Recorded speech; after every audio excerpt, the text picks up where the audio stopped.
Hello, everybody. This is Brady Keith for AEP 80, or excuse me, AEP 800.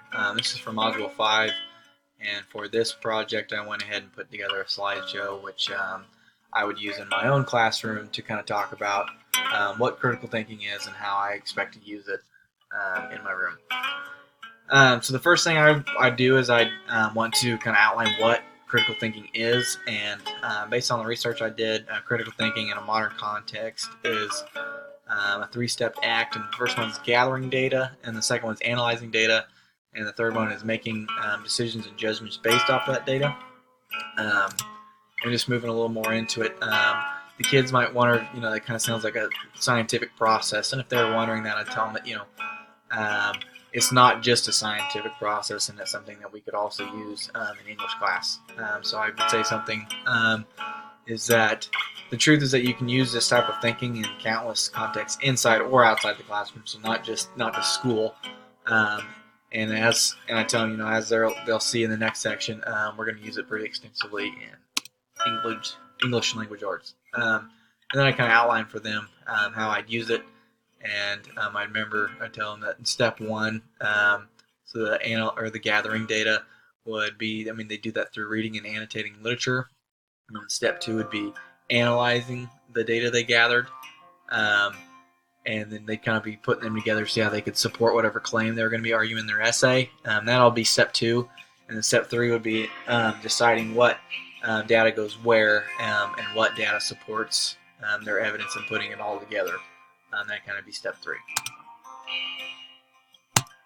I talked to them about, why critical thinking matters, and I talked to them about how, in education we're kind of shifting away from the old way of just giving them information and then making sure that they memorized it, and they would demonstrate that, through a test. So I'd let them know that we're getting away from that as educators, and that we understand now how important critical thinking is, and that's kind of what we're teaching them. Hopefully in all subject areas and not just math and science. And we talk about how critical thinking can kind of cultivate success. We talk about how students these days have access to more information than any generation before. And I tell them, because of that, it's really important that you're able to use critical thinking to kind of help you distinguish between good information and bad information. And then we kind of talk about how, once you get good at this, the quality of your work will really skyrocket.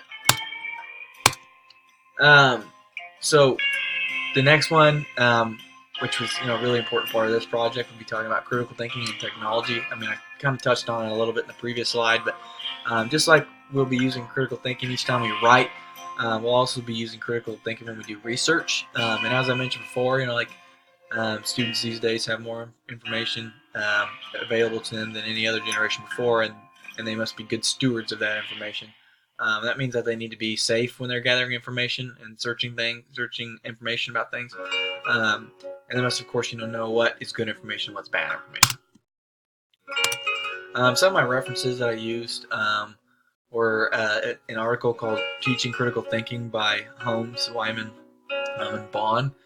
And then I also used an article from the University of West Florida, which was called The Importance of Critical Thinking for Students. And some of the ISTE standards I used were 6A and 6D. I believe that I use these standards so that they would understand why critical thinking is an important skill for them, and an important skill for them to develop, and also so they'll know how they're going to use it in my class, be able to be creative. Kind of like how 6D talks about, and how we'll kind of foster a culture and a dynamic in my room that allows them to do more than just memorize information and regurgitate that information. So if you guys have any comments about how I could have done this better, or some things I did well, I really appreciate your feedback. Hope everybody had a really great Labor Day weekend. So thanks, guys.